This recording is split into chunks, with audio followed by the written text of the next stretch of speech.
भ्रष्ट पुलिस अधिकारी अपनी वर्दी का दुरुपयोग कर रहे हैं। हमें उन्हें रंगे हाथों पकड़ना होगा।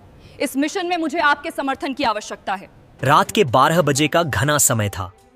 शहर की सबसे बड़ी अधिकारी, जिलाधिकारी डीएम अंजलि वर्मा एक जरूरी बैठक से अपने सरकारी आवास की ओर लौट रही थीं। चारों तरफ गहरी चुप्पी थी और रास्ते पर एकदम सन्नाटा पसरा था। अंजलि को हल्का फुल्का डर महसूस हो रहा था। डर के मारे उन्होंने अपनी गाड़ी की रफ्तार बढ़ा दी थी। तभी अचानक उनकी कार बीच सड़क पर बंद हो गई। अंजलि ने तुरंत ही गाड़ी को फिर से चालू करने की भरसक कोशिश की, मगर कोई फायदा नहीं हुआ। गाड़ी का इंजन खराब हो चुका था और वह जरा भी हिलने का नाम नहीं ले रही थी। वह कार से बाहर निकली और यह देखने लगी कि आखिर हुआ क्या है। उन्हें लगा कि शायद इंजन में कोई यांत्रिक खराबी आ गई है, जिसके कारण गाड़ी स्टार्ट नहीं हो रही थी। तमाम कोशिशों के बावजूद जब गाड़ी चालू नहीं हुई तो उन्होंने सोचा कि अब पिताजी को फोन करके सहायता के लिए बुलाती हूं। उन्होंने तुरंत अपना मोबाइल निकाला, लेकिन जैसे ही कॉल लगाने की कोशिश की तो देखा कि यहां पर तो नेटवर्क ही नहीं है। यह देखकर वह बहुत ही ज्यादा घबरा गईं। मन में सवाल आया, अब मैं क्या करूं? न तो गाड़ी चालू हो रही है और न ही यहां किसी से संपर्क करने के लिए नेटवर्क है। मैं अब घर कैसे जाऊंगी? मगर उन्होंने हिम्मत नहीं हारी। उन्होंने सोचा कि घर यहां से ज्यादा दूर नहीं होगा, मुझे जैसे तैसे करके यहां से पैदल ही निकलना होगा। यह सोचकर वह धीरे धीरे आगे बढ़ने लगी। जैसे ही वह थोड़ी आगे बढ़ी, उन्हें दूर से कुछ गाड़ियों की हेडलाइट्स दिखाई दी।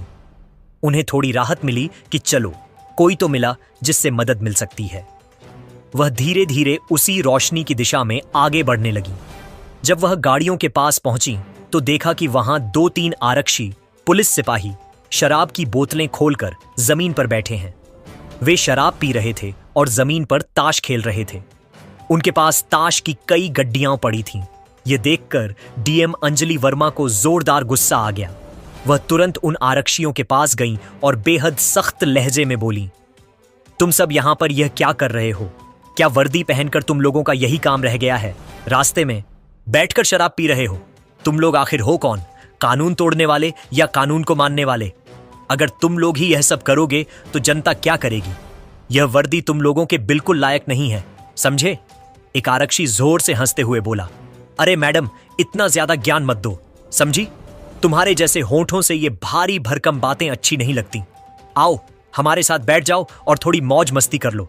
आखिर इतनी रात को तुम हुस्न की परी कहां से आ रही हो? कभी हमारी तरफ भी देख लो, हम भी तुम्हारे दीवाने हैं। यह सुनकर अंजलि वर्मा का गुस्सा और भी ज्यादा बढ़ गया, लेकिन उन्होंने खुद को संभालते हुए कहा, देखो, मेरे सवाल का जवाब दो। आप लोग यहां शराब क्यों पी रहे हैं? सरकार ने शराबबंदी लागू की है और आप लोग जो कानून के रखवाले हैं वही कानून तोड़ रहे हैं। शर्म नहीं आती आपको? यह वर्दी पहनने का तुम्हें कोई अधिकार नहीं है, समझे?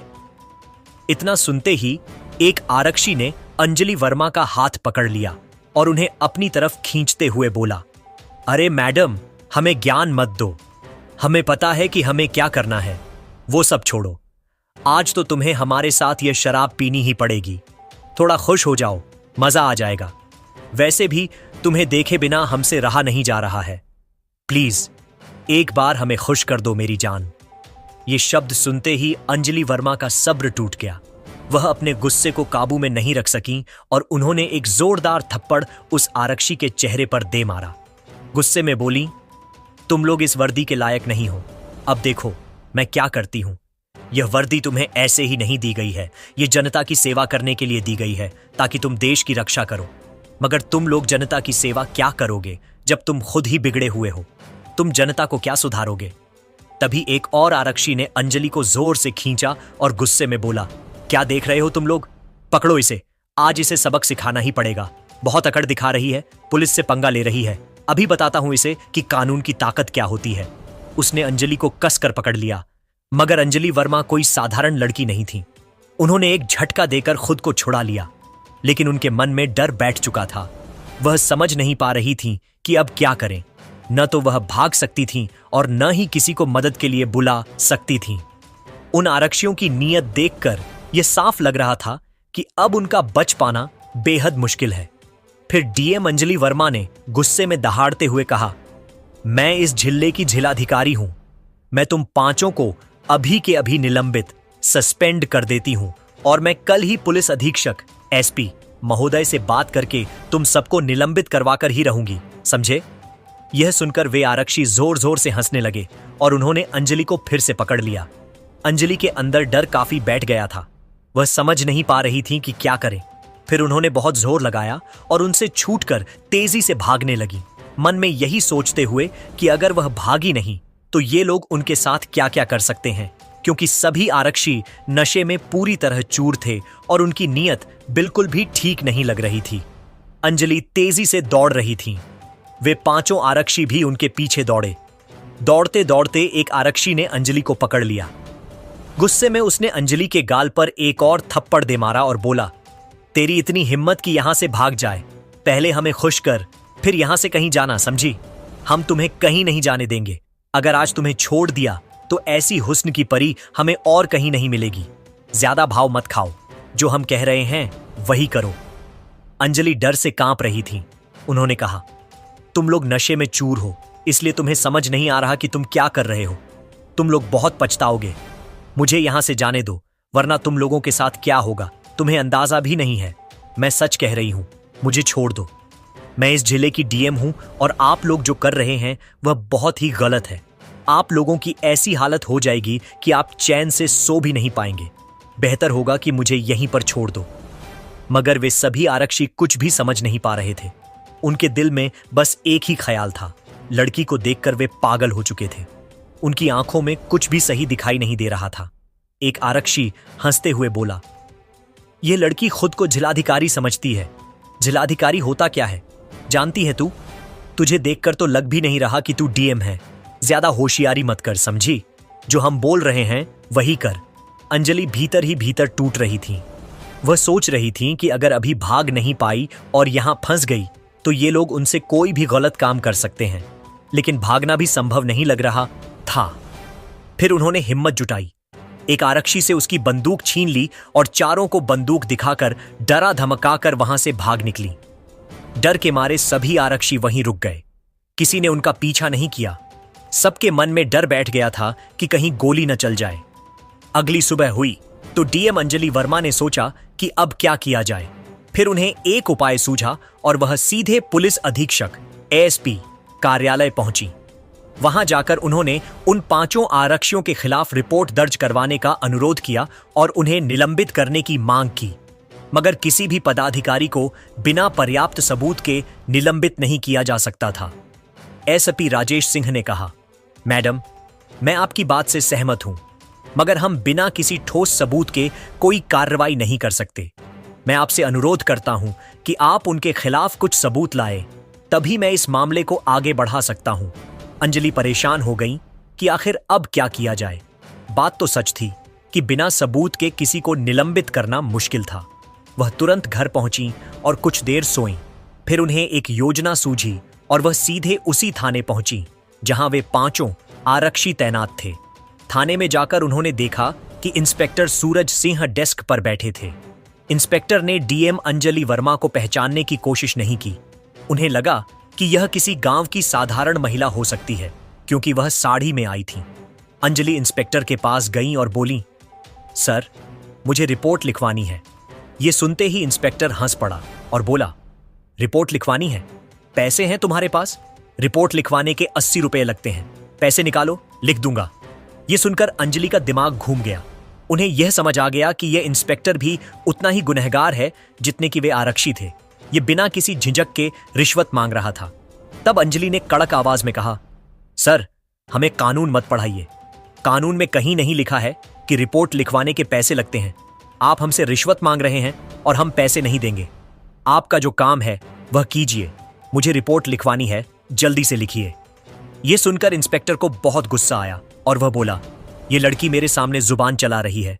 अकड़ मत दिखा और पैसे दे, नहीं तो यहां कोई रिपोर्ट नहीं लिखी जाएगी। बड़ी आई रिपोर्ट लिखवाने, निकल यहां से, वरना धक्के मारकर बाहर निकाल दूंगा। अंजलि वर्मा को बहुत ज्यादा गुस्सा आया। उन्होंने गुस्से में कहा, देखिए इंस्पेक्टर, आप मुझे जानते नहीं हैं कि मैं कौन हूं। हद में रहकर बात कीजिए, समझे? मुझे कानून बहुत अच्छे से आता है, इसलिए मुझे मत सिखाइए कि मुझे क्या करना है।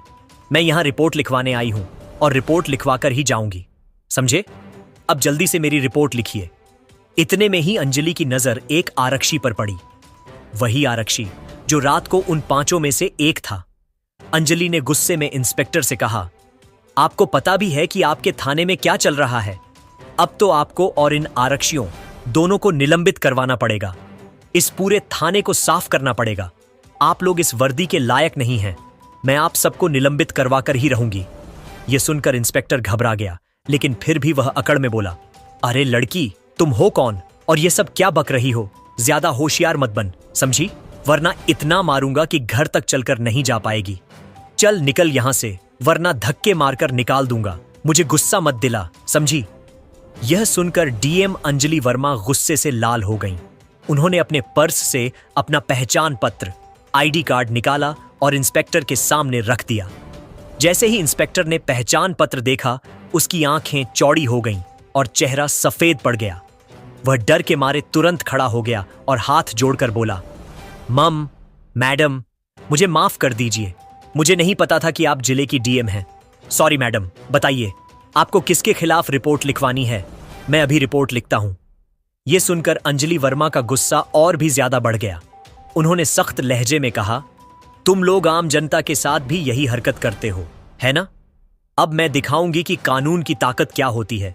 तुम्हें यह वर्दी जनता की सेवा के लिए दी गई है, लेकिन तुम लोग इस वर्दी के नाम पर जनता को लूट रहे हो, गलत काम कर रहे हो।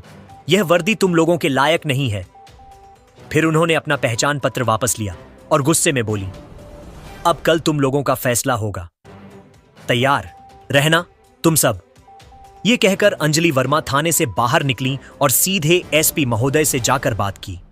एसपी राजेश सिंह ने कहा, मैडम, थाने में जरूर सीसीटीवी कैमरे लगे होंगे। अगर हम वह फुटेज देख लें तो पता चल जाएगा कि इंस्पेक्टर ने सच में आपके साथ क्या किया था। दोनों तुरंत थाने पहुंचे और वहां के सीसीटीवी कैमरों की जांच शुरू की। सीसीटीवी फुटेज में साफ साफ दिखाई दे रहा था कि इंस्पेक्टर किस तरह से डीएम अंजलि वर्मा से बदतमीजी कर रहा था। अब सबूत पक्के थे और डीएम मैडम खुद गवाह थीं। फिर एएसपी महोदय ने रिपोर्ट तैयार की और मामला कोर्ट तक पहुंचाया, ताकि यह मामला सबके सामने आए और आगे से कोई भी व्यक्ति, चाहे वह वर्दी में हो या आम इंसान, गलती करने से पहले 100 बार सोचे। अगले दिन सुबह 10 बजे कोर्ट में इस मामले की सुनवाई शुरू हुई। बाहर कोर्ट के गेट पर मीडिया और लोगों की भारी भीड़ लगी हुई थी। हर कोई एक ही बात कर रहा था कि आज डीएम अंजलि वर्मा के केस का फैसला आने वाला है। कुछ लोग कहते थे कि देखते हैं अब कितने बड़े बड़े अफसरों को सजा मिलती है, तो कुछ कहते थे पुलिस वाले बच जाएंगे हमेशा की तरह। लेकिन इस बार मामला अलग था। इस बार सामने कोई आम औरत नहीं, बल्कि जिले की जिलाधिकारी खुद खड़ी थीं, जिन्होंने अपने ही सिस्टम के खिलाफ आवाज उठाई थी। कोर्ट के अंदर गंभीर माहौल था। जज साहब अपनी बेंच पर बैठे थे। सामने सरकारी वकील और दूसरी तरफ बचाव पक्ष के वकील थे और पीछे सीट पर बैठे थे वे सभी आरक्षी और इंस्पेक्टर जिन पर आरोप था। सबके चेहरों पर डर साफ झलक रहा था। जज ने कहा, मामला अंजलि वर्मा बनाम राज्य पुलिस विभाग, सुनवाई शुरू की जाती है। सरकारी वकील खड़े हुए और बोले, माय लॉर्ड, यह मामला सिर्फ एक महिला अधिकारी के साथ बदतमीजी का नहीं है। यह उस सिस्टम की सच्चाई है जिसमें ताकत के नशे में कुछ लोग भूल जाते हैं कि कानून क्या होता है। हमारे पास सीसीटीवी फुटेज, ऑडियो रिकॉर्डिंग और गवाह सब मौजूद हैं। उन्होंने सीसीटीवी फुटेज दिखाया। स्क्रीन पर साफ दिख रहा था कि इंस्पेक्टर डीएम मैडम को एक आम महिला समझकर रिपोर्ट लिखने से मना कर रहे हैं, रिश्वत मांग रहे हैं और बदतमीजी कर रहे हैं। पूरा कोर्ट हॉल कुछ देर के लिए एकदम शांत हो गया। अंजलि वर्मा की आंखों में पानी आ गया, पर उनका चेहरा मजबूत था। बचाव पक्ष का वकील उठा और बोला, माय लॉर्ड, यह सब एक गलतफहमी थी। मेरे मुवक्किलों का कोई गलत इरादा नहीं था। वे बस आदेशों को लेकर उलझन में थे। जज ने बीच में टोका, क्या आदेशों को लेकर उलझन का मतलब बदतमीजी और महिला अधिकारी का अपमान है? क्या पुलिस वर्दी में रहकर कोई भी यह सब कर सकता है? वकील चुप हो गया। पूरा कोर्ट हॉल एकदम शांत था। फिर अंजलि वर्मा को कटघरे में बुलाया गया। वह उठी और धीरे से बोली, माय लॉर्ड, मैं किसी से बदला नहीं चाहती। मैं बस इतना चाहती हूं कि जो भी वर्दी पहनता है वह इस बात को याद रखे कि वर्दी सम्मान की निशानी है, ताकत की नहीं। मैं डर सकती थी, लेकिन अगर मैं चुप रहती तो आने वाली और महिलाएं हमेशा डरती रहती। जज साहब ने गहराई से अंजलि की बात सुनी। कोर्ट में बैठे लोग भी भावुक हो गए। सरकारी वकील ने आगे कहा, माय लॉर्ड, यह मामला सिर्फ डीएम का नहीं है, यह हर उस इंसान का है जो अपने अधिकार के नाम पर गलत करने वालों से डरता है। अगर आज इन लोगों को सजा नहीं मिली तो कल फिर कोई डीएम, कोई आम औरत या कोई गरीब आदमी इसी तरह बेइज्जत किया जाएगा। सुनवाई करीब 2 घंटे चली। हर सबूत और बयान के बाद यह साफ हो गया कि इंस्पेक्टर और आरक्षियों ने शराब के नशे में न केवल डीएम से बदतमीजी की, बल्कि अपने पद का दुरुपयोग भी किया। अंत में जज ने फैसला पढ़ना शुरू किया। जज ने कहा, कोर्ट ने सबूतों और गवाहों को देखते हुए यह पाया कि आरोपी इंस्पेक्टर और 5 आरक्षियों ने अपने कर्तव्य की मर्यादा तोड़ी है। इन्हें तत्काल प्रभाव से निलंबित किया जाता है और भ्रष्टाचार, दुराचार और पद के दुरुपयोग के आरोप में 3-3 साल की सजा दी जाती है। जज की आवाज कोर्ट रूम में गूंज उठी। कोर्ट इन्हें जेल भेजने का आदेश देती है। इतना सुनते ही कोर्ट रूम में हलचल मच गई। मीडिया वाले बाहर खबर देने भागे। कुछ पुलिस वाले जिन्होंने पहले इन आरोपियों के साथ काम किया था, उन्होंने नजरें झुका लीं। वे 6 अपराधी हवालात की तरफ ले जाए गए। उनके चेहरे पर अब घमंड नहीं, बस शर्म थी। बाहर कोर्ट के गेट पर लोग तालियां बजाने लगे। कई महिलाएं बोलीं, कम से कम एक तो आवाज उठी जिसने इंसाफ देखा। अंजलि वर्मा धीरे धीरे बाहर निकली। मीडिया वाले माइक लेकर भागे। मैम, आपको कैसा लग रहा है? अंजलि ने बस मुस्कुराकर कहा, मुझे बस इतना लगता है कि कानून अभी भी जिंदा है। वह अपनी गाड़ी में बैठी और गाड़ी धीरे धीरे चली गई। पीछे रह गया एक सबक कि जब एक औरत अपनी सच्चाई और हिम्मत से खड़ी होती है तो पूरे सिस्टम को झुकना पड़ता है। थाने में अगले ही दिन नया स्टाफ लगाया गया। एसपी ने खुद निरीक्षण किया और कहा, अब यह थाना कानून का प्रतीक बनेगा, डर का नहीं। जिले के लोगों ने राहत की सांस ली। हर जगह एक ही चर्चा थी कि डीएम अंजलि वर्मा ने जो किया वह सिर्फ अपने लिए नहीं, बल्कि हर इंसाफ चाहने वाले के लिए किया। दोस्तों, अगर आपको यह कहानी दिल को छू गई हो, अगर आपको लगा कि सच्चाई की जीत जरूरी है, तो एक पसंद, लाइक तो बनता है। आपका हर पसंद हमें नई कहानियां लाने की ताकत देता है। और हां, चैनल को सब्सक्राइब करना मत भूलना, क्योंकि अगली कहानी शायद वही हो जिसका इंतजार आप बरसों से कर रहे हो। मिलते हैं अगली वीडियो में। तब तक के लिए जय हिंद और बने रहिए हमारे साथ।